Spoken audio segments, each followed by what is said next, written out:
The chamber of the Galactic Assembly was a breathtaking sight, a fusion of alien ingenuity and celestial beauty.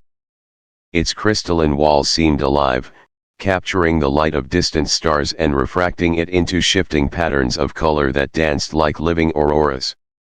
The air was thick with a quiet tension, the kind that comes when countless minds, each from a different corner of the galaxy, converge in one place. Delegates of all shapes, sizes, and forms filled the room, their voices low, their attention fixed on the central platform where the speaker would soon emerge. From the shadows of the assembly's edge, Ambassador Thurl of the Lyran Collective stepped forward. His silver-scaled skin shimmered like liquid metal under the soft glow of the assembly lights. He moved with a deliberate grace, but his expression betrayed the weight of the message he carried. His large, reflective eyes scanned the room, meeting the gazes of beings who regarded him with curiosity, skepticism, and in some cases, outright disinterest. Honored members of the assembly, Thurl began, his voice calm but heavy with urgency. It carried a melodic quality, resonating gently in the vast chamber. I stand before you today not to debate or negotiate, but to warn you about the planet Terra. At the mention of Terra, a ripple of reaction spread through the assembly. Quiet murmurs rose among the delegates, some exchanging glances, others dismissing the name with a flick of a tentacle, a wave of a claw, or the equivalent gesture of their species. Terra was a name most had heard but few had ever considered worth their attention. It was a small, unassuming planet on the outer rim of the galaxy, inhabited by a species so primitive they had only recently begun to explore the space around their own moon. To the galactic community, Terra was a speck of dust in a universe of stars. I speak of Terra, Thurl continued, his voice growing firmer, because it is not what it seems. 5 decades ago, my people sent 3 exploration vessels to this planet. None returned. We launched follow-up missions to investigate, but what we found defied all logic. Ships that moved like phantoms, appearing and disappearing without warning. Energy readings that made no sense, fluctuating wildly as if the laws of physics themselves bent around this world. 7 species have approached Terra since then. 7 species have suffered losses. The room fell into an uneasy silence. Delegates shifted in their seats, their skepticism tempered by a flicker of curiosity. Still, the idea seemed absurd. Terra. That backwater planet. How could it pose any kind of threat? From his seat near the assembly's center, Supreme Commander Draxon of the Varnoke Dominion let out a low, rumbling laugh. His towering frame was clad in crimson armor that gleamed like polished blood under the chamber's lights. Draxon's 4 piercing eyes fixed on Thurl with a mixture of amusement and disdain.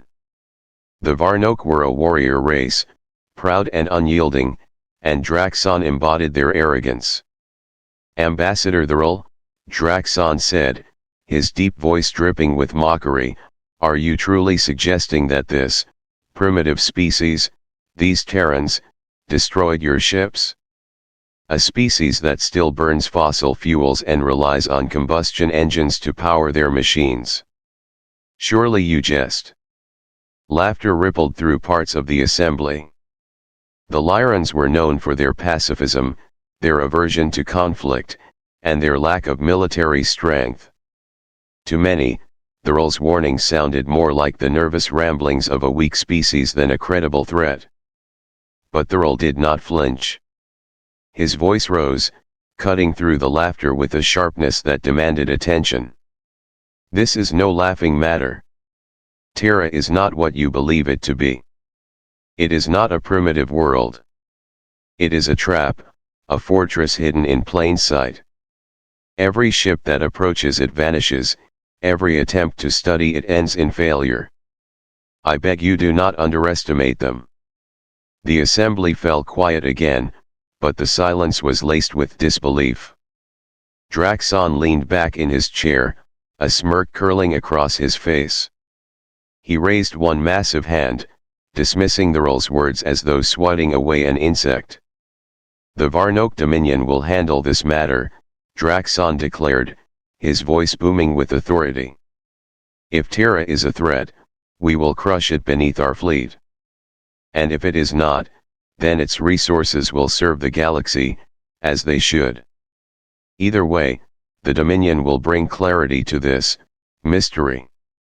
A wave of murmurs swept through the room as the assembly began to adjourn.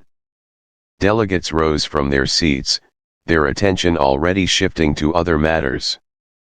The Earl remained on the platform, his silver-scaled shoulders slumping as the weight of failure settled upon him. He had done all he could to warn them, but his words had fallen on deaf ears. As the chamber emptied, the Earl stood alone, his reflective eyes fixed on the distant stars visible through the crystalline walls. A faint shimmer of sorrow crossed his face, but beneath it was something darker, an unspoken fear, a knowledge that the galaxy had just made a terrible mistake. 3 weeks after the Galactic Assembly dismissed the warnings, the Varnoke fleet emerged from hyperspace at the edge of Terra's solar system. The void of space rippled and tore as the Armada materialized, a dark swarm of warships that stretched across the stars like a shadow blotting out the light. At its center loomed the Oblivion, the flagship of the Varnoke Dominion. It was a monstrous creation, so vast that its presence seemed to distort the space around it. Its hull, black as the void, bristled with weapons cannons capable of cracking moons, missiles that could reduce planets to ash. Even the faintest movement of the Oblivion sent shivers through the smaller ships that followed in its wake, as if the entire fleet revolved around its terrifying gravity. On the bridge of the Oblivion, Supreme Commander Draxon stood motionless, his crimson armor gleaming under the cold, artificial light. His 4 eyes were fixed on the image of Terra displayed before him, a small, blue-green orb suspended in the darkness of space. To the untrained eye, it looked peaceful, almost fragile. White clouds swirled lazily over vast oceans and sprawling continents. It seemed unremarkable, insignificant. But Draxon's gaze was not one of awe or wonder. It was the gaze of a predator sizing up its prey. "Scan the system," Draxon commanded, his voice deep and steady, carrying the weight of absolute authority. Commander Vrol, a wiry creature with 6 spindly arms and a face like a pale, elongated skull, worked quickly at his console. His hands moved with unnatural speed, his elongated fingers tapping and sliding across glowing panels. After a moment, he turned to Draxon, his voice sharp and clinical. "Minimal defenses detected. Outdated satellites in orbit, a scattering of nuclear missiles, and a handful of rudimentary spacecraft. No energy shields, no advanced weaponry. Their technology is primitive." Draxon allowed himself a small, humorless smile. "As expected," he said, his tone laced with contempt. "Transmit the surrender demand. Let them know their time has come." The transmission was sent, a cold and unyielding message that echoed across Terra's skies. The Varnoke demanded unconditional surrender, threatening to annihilate the planet's cities if resistance was offered. It was a message of dominance, one that had brought countless worlds to their knees before the might of the Dominion. But deep beneath the Andean mountains, hidden within a labyrinthine fortress carved into the earth, the response was far from fear. In a dimly lit command center, Dr. Ilarava stood over a glowing console, her sharp eyes scanning the alien transmission as it played. Her dark hair was tied back, and her expression was calm, though her mind worked furiously. She was surrounded by the hum of machinery and the faint murmur of voices, but her focus was absolute. Beside her stood Commander Jax Calder, a tall, broad-shouldered man with a face hardened by years of preparation. His uniform bore no flag, no insignia, only the cold, utilitarian design of someone who served not a country, but a cause. He watched the transmission in silence, his jaw tightening as the Varnoke ultimatum played out. They're following the same pattern as the Corvallis invasion 20 years ago, Illyra said, her voice quiet but firm. Her fingers moved deftly over the console, pulling up data and maps with practiced ease. Jax nodded, his expression grim. They think we're weak. They think they've already won. Illyra's lips curved into a faint, almost bitter smile. Then it's time to show them how wrong they are. Activate Protocol Iron Veil. The words were spoken calmly, but they carried the weight of generations. Across Terra, hidden systems that had lain dormant for decades roared to life. Beneath the surface of cities, in the depths of mountains, and even under the oceans, vast networks of machinery began to stir. In the heart of bustling metropolises, seemingly ordinary skyscrapers split open to reveal concealed anti-aircraft systems, their sleek barrels rising silently into the air. On remote airstrips and hidden bases, fighter jets emerged from underground hangars, their designs far more advanced than the world had ever shown. Their surfaces shimmered with strange alloys, and their engines hummed with a power that defied their supposed primitiveness. In the streets, civilians moved with eerie precision. There was no chaos, no panic. Families filed into underground bunkers, their faces calm but determined. They carried only what they needed, their movements rehearsed as if they had practiced this moment countless times before. Children clutched small bags, their eyes wide but unafraid, while soldiers in unmarked uniforms guided them with quiet efficiency. The entire planet seemed to move as one, a vast, coordinated machine that had been waiting for this day. Above the planet, the Varnoke fleet remained unaware of the storm that was about to break. On the bridge of the Oblivion, Draxon watched the blue-green world with growing impatience. He saw no signs of surrender, no desperate pleas for mercy. To him, it was a sign of defiance, and defiance was something he intended to crush.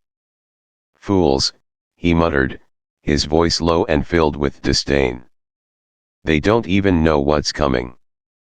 But Draxon was wrong. Terra knew exactly what was coming. It had known for generations. And as the first wave of Varnoke ships began their approach, the planet's hidden defenses waited in silence, like a predator lying in the shadows, ready to strike. The first wave of Terra's response came like a whisper of thunder, nuclear missiles streaking through the atmosphere, their trails of fire carving bright lines against the dark expanse of space. From silos hidden across the globe, they launched in perfect unison, rising toward the heavens like a desperate cry. Their targets were the massive Varnoke warships, hulking shadows blotting out the stars as they descended upon the planet. On the bridge of the Oblivion, Supreme Commander Draxon watched the missiles approach with an amused sneer. The explosions, when they came, were brilliant blossoms of light and heat that rippled across the void, momentarily illuminating the cold, dark hulls of the Varnoke fleet. But the energy shields held firm, shimmering faintly as they absorbed the blasts. Not a single ship was harmed. Draxon's laughter filled the bridge, deep and cruel. Is this the best they can do? He mocked, his voice thick with disdain. A dying world's final gasp. Pathetic. But as the last echoes of the nuclear detonations faded into silence, something shifted.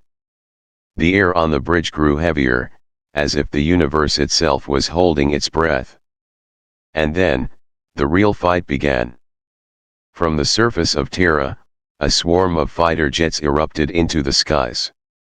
At first glance, they seemed laughably primitive angular machines that looked like relics from a bygone era.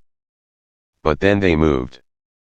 The jets twisted and turned with an agility that defied logic, their sleek forms darting through the chaos like swallows in a storm.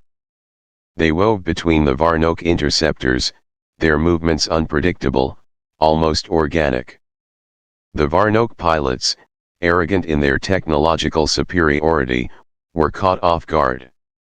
They fired blindly, their shots missing more often than they hit. And when the Terran fighters retaliated, their weapons struck with terrifying precision. Alien ships that had weathered countless battles crumbled under the assault, their armor pierced as though it were paper. The Terran jets didn't just fight, they hunted, each maneuver calculated, each strike devastating. Draxon's smirk faltered as reports flooded in. "Impossible," he growled, his hands tightening into fists. "How are they doing this?" But the nightmare was only beginning. High above the planet, the void itself seemed to stir. From the darkness, angular shapes emerged, Terran warships, their black hulls absorbing the faint starlight. They moved like shadows, silent and deadly, appearing and disappearing with unnatural speed. Their weapons were unlike anything the galaxy had ever seen. Beams of light that burned with the intensity of a sun sliced through the Varnoke fleet, bypassing shields as if they weren't even there. Missiles that shimmered with an otherworldly energy struck with pinpoint accuracy, reducing massive ships to debris in seconds. The Varnoke fleet, once a symbol of unstoppable power, was in chaos. Ships broke formation, their captains scrambling to adapt to an enemy they couldn't predict, couldn't even understand. On the bridge of the Oblivion, Draxon's rage boiled over. "Where are they coming from?" he roared, slamming a clawed hand onto the console. "Find them. Destroy them." But no one answered. The Terran ships struck and vanished like ghosts, leaving only destruction in their wake. And on the ground, the battle took an even darker turn. Varnoke dropships descended into Terra's cities, their hulking forms casting long shadows over the empty streets. The soldiers who emerged were prepared for chaos, for panicked civilians running in terror, for disorganized resistance that could be crushed with ease. But what they found was silence. The cities were deserted, their towering buildings standing like silent sentinels under a leaden sky. No screams, no cries for help, only the faint hum of machinery. The Varnoke soldiers advanced cautiously, their weapons at the ready. The streets seemed too quiet, too still. And then, the defenses activated. From hidden turrets and concealed drones, a storm of fire erupted. Automated systems, programmed with ruthless efficiency, targeted the invaders with unerring accuracy. Varnoke soldiers fell in droves, their armor pierced by weapons far more advanced than anything they had anticipated. The streets became killing fields, every corner a trap, every shadow a threat. And still, no humans appeared. The cities were not battlefields, they were hunting grounds, meticulously prepared for this moment. The Varnoke soldiers, so used to being the predators, now found themselves the prey. In the command center beneath the Andean mountains, Dr. Ilaravas watched the unfolding chaos with a grim satisfaction. Her fingers danced over the console, directing the planetary defenses with the precision of a conductor leading an orchestra. Beside her, Commander Jax Calder stood like a statue, his sharp eyes fixed on the hollow displays. "They didn't expect this," Ilara said, her voice calm but edged with steel. "They thought we were weak." "They thought wrong," Jax replied, his tone as cold as the mountain stone around them. Above them, the battle raged on. The Varnoke fleet, once so confident in its dominance, was being torn apart piece by piece. On the ground, their soldiers were trapped in a nightmare of their own making.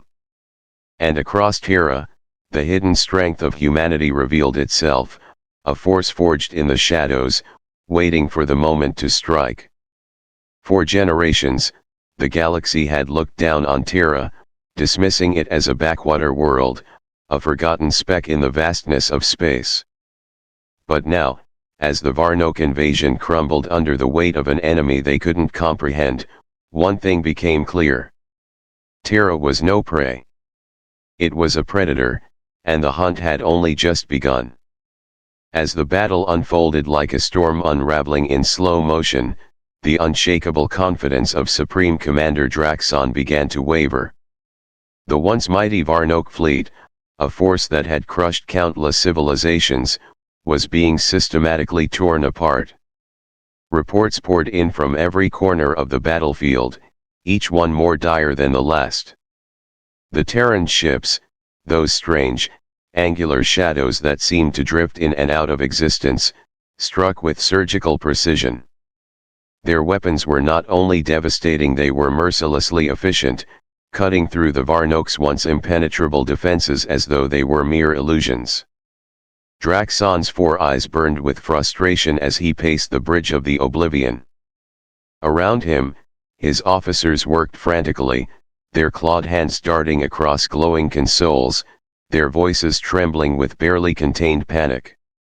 The once imposing warship now felt suffocating, its vast command deck filled with the hum of alarms and the faint, ghostly echoes of distant explosions. Where are they coming from? Draxon snarled, slamming a fist onto the arm of his throne-like command chair. His voice, usually a deep and commanding growl, now carried the faintest tremor of disbelief. How are their ships bypassing our shields? How are they dash? He stopped mid-sentence, his gaze snapping to a nearby officer who looked as if he might collapse under the weight of the commander's glare. Speak. Draxon barked. The officer swallowed hard, his voice faltering. Commander, it's as if they know our every move before we make it.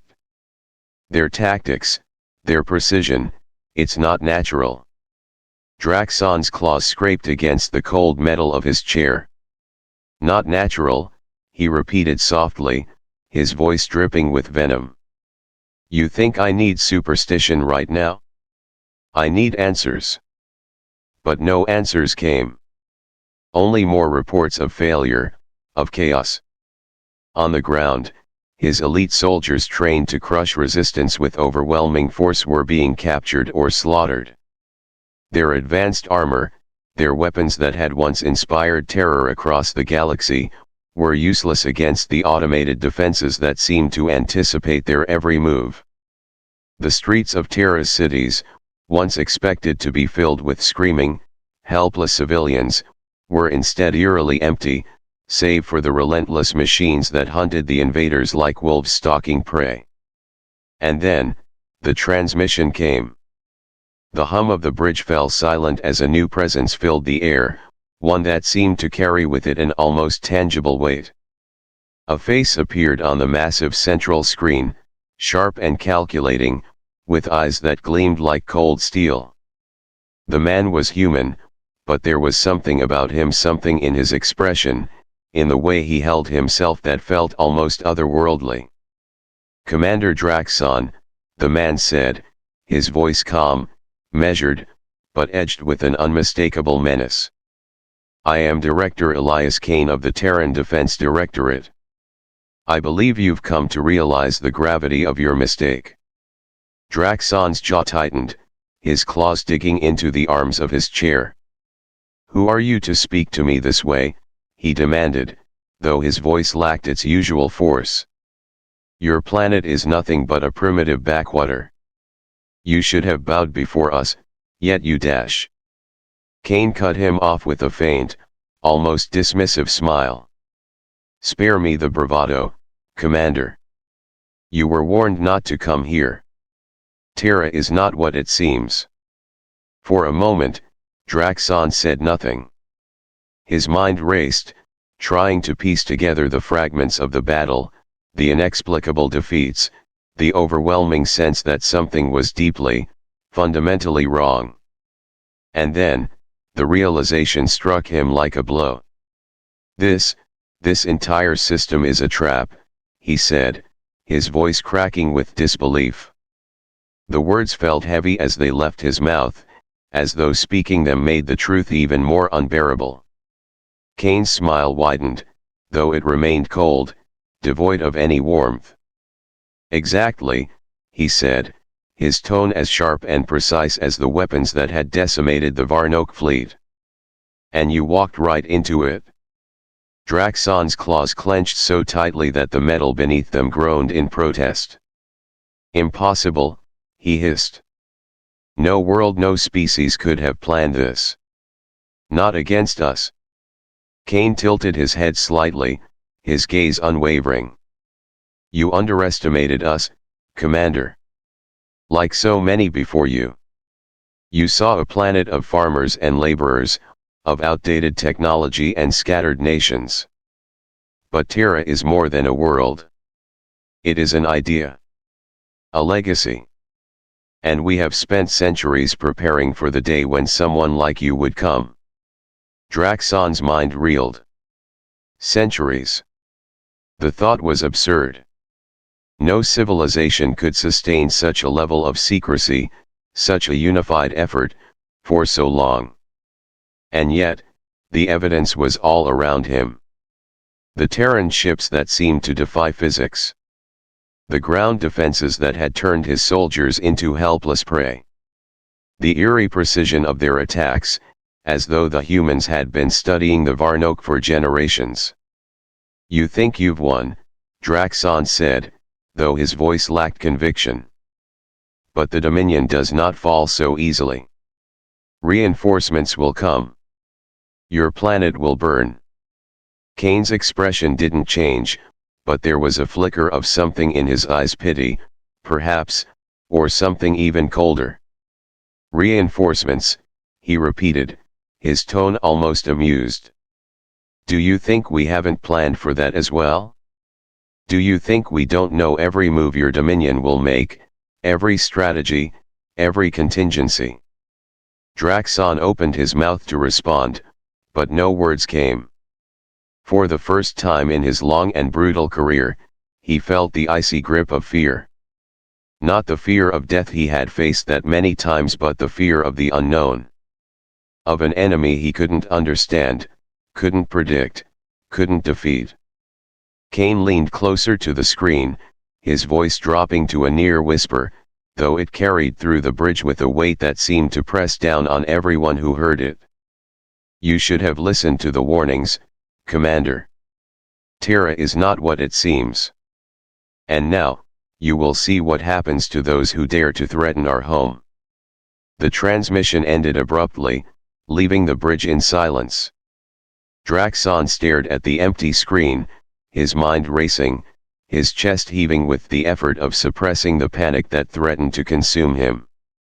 For the first time, he felt the full weight of his mistake, not just as a tactical error, but as something far greater. This wasn't just a battle. It was a reckoning. And Terra, the unassuming world he had sought to conquer, had revealed itself to be something far more dangerous than he could have ever imagined. The silence in the interrogation room was suffocating, broken only by the faint hum of the ship's systems. Supreme Commander Draxon sat rigid, his massive frame hunched over the cold, metallic table. His claws tapped against the surface in a slow, rhythmic pattern, a habit born of frustration and unease. The room was stark, devoid of any decoration, its walls a dull gray that seemed to close in on him. For the first time in his long, brutal career, Draxon felt powerless.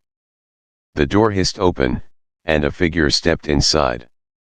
Dr. Illyra Voss moved with a calm, deliberate grace, her sharp eyes locking onto Draxon as if she could see directly into the depths of his mind.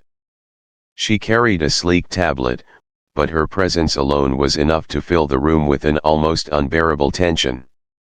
Draxon's four eyes narrowed as he studied her, searching for weakness, for fear. He found none. Illyra sat across from him, her movements precise, almost mechanical. She placed the tablet on the table between them and leaned back slightly, her expression unreadable. For a moment, she said nothing, letting the silence stretch until it felt like a physical weight pressing down on the room. Finally, she spoke, her voice calm but edged with steel.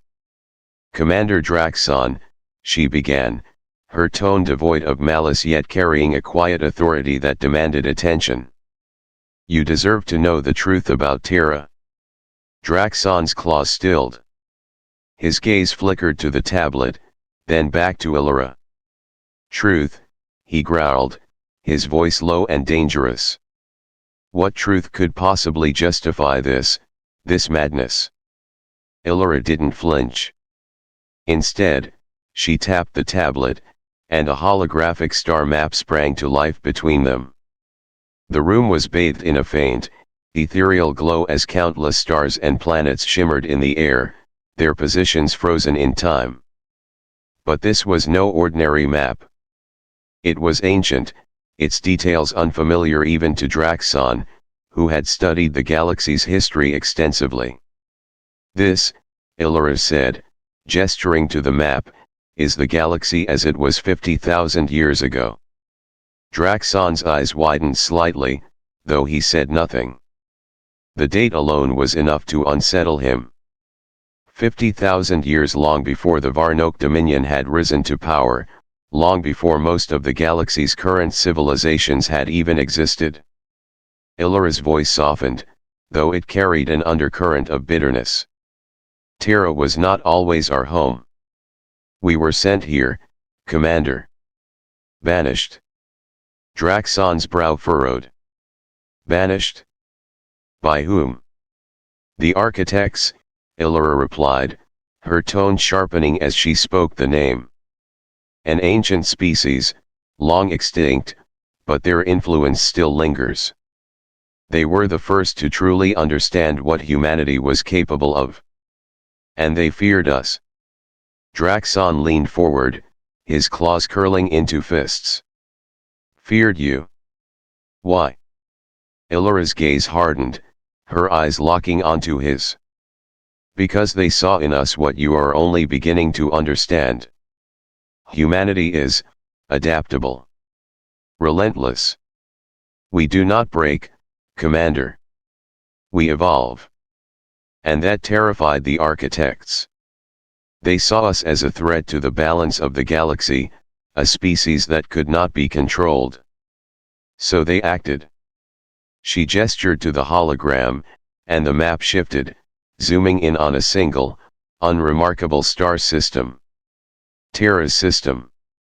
"They turned our home into a prison," Illyra continued, her voice laced with quiet fury. "They stripped us of our technology, erased our history, and isolated us from the rest of the galaxy. They thought they could contain us, that they could extinguish our potential by chaining us to a single, primitive world." Draxon stared at the glowing image of Terra, his mind racing. The idea was absurd, almost laughable. And yet, as he looked at the map, at the ancient data that no living species should possess, he felt the weight of its truth. "But they underestimated you," he said quietly, the words more a statement than a question. Illyra smiled faintly, though there was no warmth in it. "Yes. They underestimated us. Over millennia, we adapted to our prison. We learned to survive, to thrive, even in the face of isolation. And every time someone tried to invade us, to conquer us, we learned from them. We took their technology, their strategies, their mistakes, and we made them our own." Her fingers danced across the tablet, and the hologram shifted again, revealing a detailed image of Terra's hidden defenses.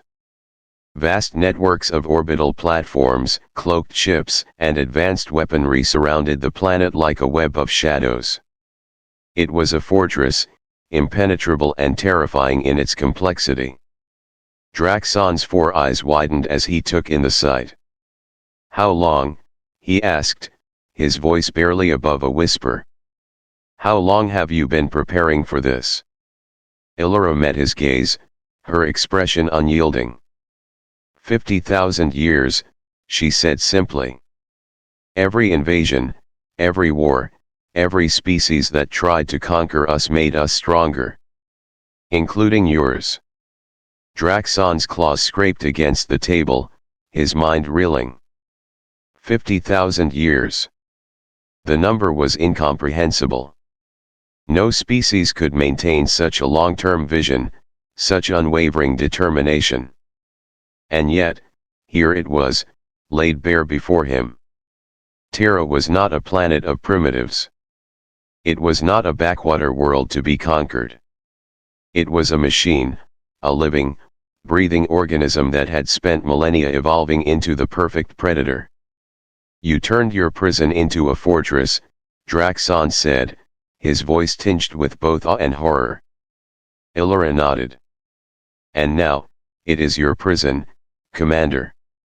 Draxon's gaze snapped back to hers, his eyes blazing with defiance. You think this is over, he growled. You think you've won? The Dominion will not stop. Reinforcements will come. They will burn your fortress to the ground. Illyra's expression didn't change, but there was a flicker of something in her eyes, pity, perhaps, or amusement. Let them come, she said softly. We've faced worse. And every time, we've emerged stronger. You see, Commander, the galaxy has always underestimated us. But now, the truth is out. Terra is not what it seems. And we are far from finished. Draxon said nothing, his mind a storm of conflicting emotions. For the first time, he felt the full weight of his failure not just as a military leader, but as a member of a species that had underestimated its enemy. Terra was no longer just a planet. It was a symbol, a testament to humanity's resilience, its unyielding will to survive. And as he sat in the cold, unyielding silence of the interrogation room, Draxon realized that he was no longer the hunter. He was the prey. And Terra's vengeance had only just begun. The remnants of the once mighty Varnoke fleet were in disarray, their once proud vessels now desperately attempting to flee the relentless onslaught. But as they turned to retreat, a new nightmare unfolded. Terra's defenses were not confined to the planet alone, they stretched far into the reaches of space. Hidden weapon platforms, long dormant and unseen, sprang to life on distant asteroids and moons. These silent sentinels unleashed torrents of energy, creating an impenetrable barrier that severed any hope of escape. Terran ships, sleek and swift, moved with the precision of predators.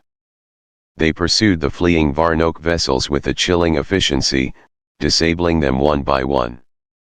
Each strike was calculated, each maneuver executed with a cold, unerring focus that left no room for error. The void of space, once a refuge for the Varnoke, had become a trap from which there was no escape. On the surface of Terra, the captured Varnoke soldiers faced a different kind of ordeal. The very environment seemed to conspire against them. The flora, deceptively beautiful, had been modified over centuries to release toxins that seeped into the air and soil. These invisible poisons weakened the Varnoke, sapping their strength and clouding their minds. Rivers, which appeared tranquil and inviting, burned their skin upon contact, while the air itself felt heavy, oppressive, draining their vitality with every breath. Yet amidst this hostility, the Terrans displayed a surprising humanity. Despite the bitterness of war, they treated their prisoners with unexpected dignity. Medical teams moved among the captured soldiers, offering care to the wounded, administering antidotes to the poisons that ravaged their bodies. Shelters were erected, providing refuge from the harsh elements, and food and water were distributed with a quiet efficiency. Director Elias Kane, the face of Terra's enigmatic resistance, approached a captured Varnoke captain. The captain, weary and defeated, looked up with a mixture of defiance and resignation. Kane's expression was calm, his eyes reflecting a depth of understanding that transcended the animosity between their peoples. "We prepare for war," Kane said, his voice steady and clear, "but we do not revel in killing." The captain, taken aback by the unexpected kindness, struggled to find words. He had been taught to see humans as inferior, as a species to be conquered and subjugated. Yet here they were, showing compassion amidst the ruins of battle. Kane continued, his gaze unwavering. "Every life lost is a tragedy, whether Terran or Varnoke. We fight to protect our home, to ensure our survival. But we do not seek vengeance. We do not take pleasure in the suffering of others." The captain lowered his gaze, the weight of his defeat settling heavily upon him. In that moment, he understood the true strength of Terra not just in its formidable defenses, but in the resilience and humanity of its people. The Varnoke's defeat was not merely a loss of ships and soldiers, it was a revelation of the indomitable spirit that had transformed a once prison into an unassailable fortress. As the stars burned brightly above, the echoes of battle slowly faded, leaving behind a profound silence. Terra had emerged victorious, not through sheer force alone, but through a unity and determination that had been forged over millennia. And as the dust settled, it became clear that this was not just the end of a battle, but the beginning of a new understanding, a testament to the enduring power of hope and humanity in the face of overwhelming odds. The galaxy trembled with the weight of humanity's revelation. The Varnoke fleet lay in ruins, its remnants scattered like broken toys across the void. Terra, once dismissed as a forgotten world of primitive survivors, had risen to show its true face, a force of ingenuity, resilience, and power that had been forged in the fires of oppression. From the shadows of Terra's skies, hidden starships emerged, their sleek forms cutting through the darkness like blades. These vessels, crafted in secrecy and perfected over generations, were unlike anything the galaxy had seen. They moved with silent grace, their hulls glinting faintly as they accelerated toward distant worlds. Their purpose was clear: humanity would no longer remain isolated. In a broadcast that echoed across the stars, Director Elias Kane stood before the assembled leaders of Terra. His presence was commanding, his voice steady yet charged with emotion. The weight of countless generations seemed to rest on his shoulders, yet he bore it with the confidence of someone who understood the magnitude of this moment. "We are not what you thought we were," Kane declared, his words resonating like thunder. His gaze was sharp, sweeping across the holographic feeds that carried his message to every corner of the galaxy. "For 50,000 years, Terra was our prison. The architects sought to bury us, to silence us, to erase us. But they failed." The room behind Kane was stark yet filled with quiet power. Symbols of humanity's struggles and victories adorned the walls, a tapestry of their defiance against countless invasions. His voice hardened as he continued, his tone carrying the weight of centuries of suffering and triumph. "Terra is no longer a prison. It is our fortress. And today, we declare to the galaxy, humanity will no longer be silent. We will no longer be underestimated. We are not prisoners. We are equals. And we are ready to take our place among you." The galaxy listened, stunned into silence. The echoes of Kane's words reverberated across star systems, reaching distant worlds where the name Terra had long been forgotten or dismissed as irrelevant. But now, that name carried a new meaning. Humanity's declaration was not just a statement of intent, it was a promise, a warning, and a challenge. As Kane's message ended, the Terran ships continued their journey, spreading outward like the tendrils of a growing storm. The galaxy was no longer the same. Terra had risen, and humanity's voice, once silenced, now roared with unshakable conviction. Months had passed since the Varnox defeat, but the echoes of Terra's victory still lingered. Deep beneath the Andes Mountains, Supreme Commander Draxon sat in a cell that was surprisingly comfortable. The walls were smooth, the air clean, and the faint hum of energy fields surrounded him like an invisible cage. It was not the cold, cruel prison he had expected. Instead, it was a place of quiet reflection, a space where humanity's intentions were made clear. Dr. Illyra Voss entered, her presence as sharp and commanding as ever.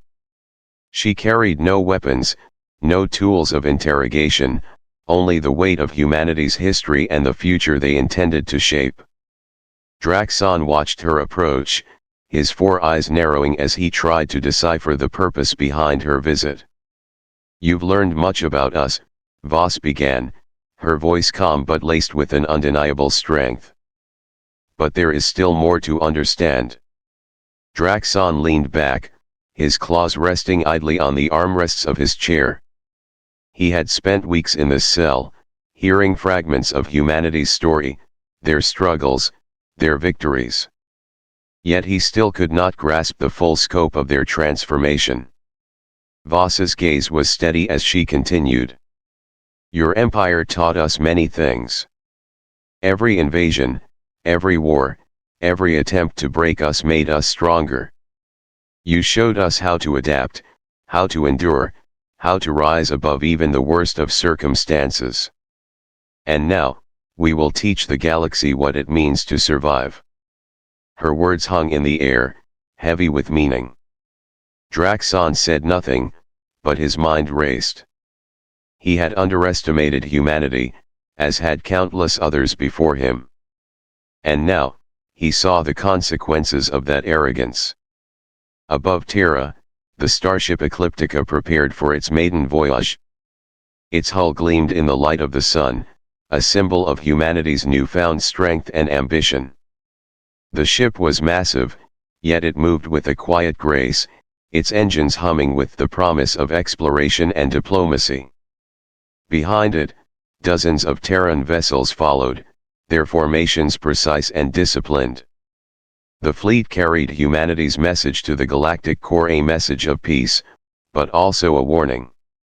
Terra was no longer a forgotten world, no longer a place to be conquered or dismissed.